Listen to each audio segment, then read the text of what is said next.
It's time to get serious and talk about an important epidemic that has been sweeping the world for years and no one dares to speak about. Butt sweat. And the embarrassment it leaves behind. Maybe some of you don't deal with this problem or even realize that it exists, but I'm always running hot, and when I get hot, I sweat. Now, I'm not a profuse sweater, but I do have glistening issues every once in a while, and when the conditions are right, the butt sweats. And let's not get gross and dive into the nastiness of it. Let's just talk about it for what it is. Good, clean condensation from the crack of your ass. Now, living in Florida, the summer months, which last for a good portion of the year, are the worst for this condition.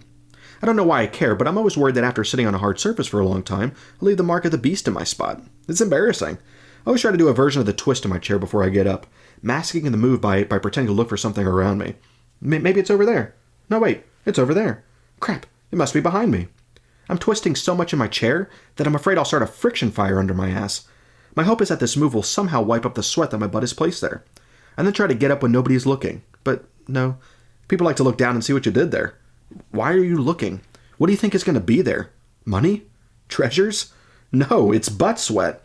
So when people start looking down, I then try to push my chair under the table as quickly and as quietly as I can. But it always makes the most amount of noise and shakes the table, which causes more people to look. And of course I didn't push the chair in far enough, so my sweat mark is still there, and people are looking at the chair, then at me, then back at the chair.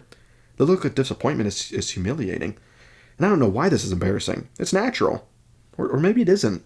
Maybe I'm all alone with some sort of problem that I need to see a doctor about. When I was in high school, I was in the band program. We held concerts in a big auditorium, and there's this one I remember in particular.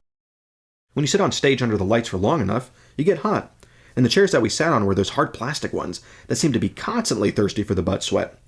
After we finished our last song, we all stood up to take a bow.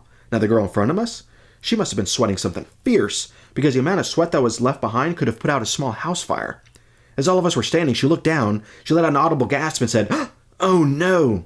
Bent over and started wiping up the sweat with her hand. This caused a lot of attention and everyone looked, which was the last thing she probably wanted. I felt bad for her as she ran off stage, but I didn't dare look down at my seat because I'm sure it wasn't any better. I'm just glad that the attention wasn't on me. Why am I intrigued by the body's misfortunes? I don't know. Maybe I laugh at these things to hide from the embarrassment that I feel when it happens to me. Everyone deals with embarrassment all the time, and those of you that act like it doesn't bother you, don't lie. Deep down it bothers everyone. I'd have to say that it's worse in high school, constantly caring what everyone else thought, and making sure that you're putting on a cool persona. I remember when my stomach would make the poop groans in the middle of a test, I would put on a coughing fit to mask the noise. Or how about that fart you thought would be silent turns against you, and trumpets through the class with the sound of 100 tubas? Back then, these things sucked because you were held captive in the room. No flexibility of being able to leave to poop or fart. Once you get into the real world of jobs and responsibilities, it seems like you don't have these same types of problems. You're an adult now. You can just get up and leave if you feel the poop pains arriving. The only issue now that you have to deal with is adult problems. And these are different and unfortunately get worse the older you get. I'm not looking forward to becoming an old man. I think my greatest fear I have about getting older is losing all control of my bodily functions. But hey, I guess the biggest problem won't be butt sweat.